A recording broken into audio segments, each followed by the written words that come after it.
Yeah, so in the San Antonio meeting, we presented a paper looking at the development of an AI model to predict risk of recurrence in patients, risk of late recurrence in hormone receptor-positive breast cancer patients. And we developed and validated this model in the NSABP-B42 trial, which compared 5 years of letrozole versus 5 years of placebo in women that have been disease-free for 5 years after 5 years of endocrine therapy. So we developed that model. We developed actually 3 models. One was an image-only model based on scanning the H&E slide. The image and clinical model, or we call multimodal, is the image of the slide plus clinical pathologic factors.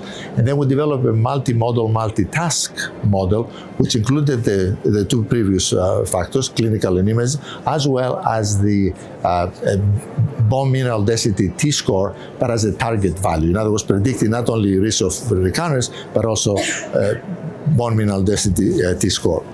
And what we found when we compared the 3 models is that the multimodal-multitask model has the better predictive discrimination.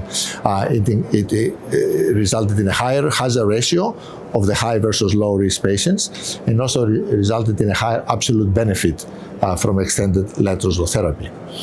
And so what we found was, when we applied that in B42 to validate it, we saw that in the overall study cohort, patients with a high risk M3T, as we call it, multitask model, had higher risk of recurrence compared to the low risk patients. This was true for the placebo patients as well as the extended letrozole therapy patients. When we looked at it according to the MT3 model and nodal status, we found that the model categorizes about 29% of the non-negative patients as high risk and about 18.7% of the patients as low risk, of the non-positive patients as low risk. When we looked at the benefit in non-negative patients, whether you're high or low, there wasn't much benefit in terms of placebo versus letrozole. But when we looked at the non-positive patients, the high-risk patients had significant benefit in the range of about 5%, 5.5%. But patients in the not positive but low risk had very little benefit, about 1.5%. Although the hazard ratios are somewhat similar, so the relative reduction was the same, but because the low risk patients had such lower risk, the absolute benefit was less.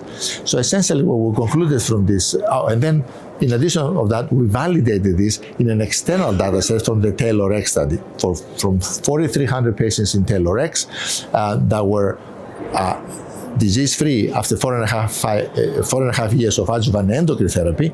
We validated the model and found that essentially the multimodal-multitask model discriminates in terms of outcome and categorizes patients in the high risk and low risk, with a significant difference between them, with a hazard ratio essentially of about 1.89. And the multimodal-multitask model was an independent predictor in TAILORx, along with grade and tumor size. Some of the other predictors were not significant, such as oncotype DX, for example, in TAILORx. So essentially what we showed in this, developing and validating the model both internally in B42 and externally in the TAILORx, that this is a model that can predict low risk versus high risk patients, and as a result may help us customize the treatment in terms of not treating potentially the low risk and treating the high risk, despite the fact that the relative reduction was not, so it wasn't a predictive biomarker, but it was a prognostic biomarker that can help us selecting the most appropriate treatment, either extended therapy or not.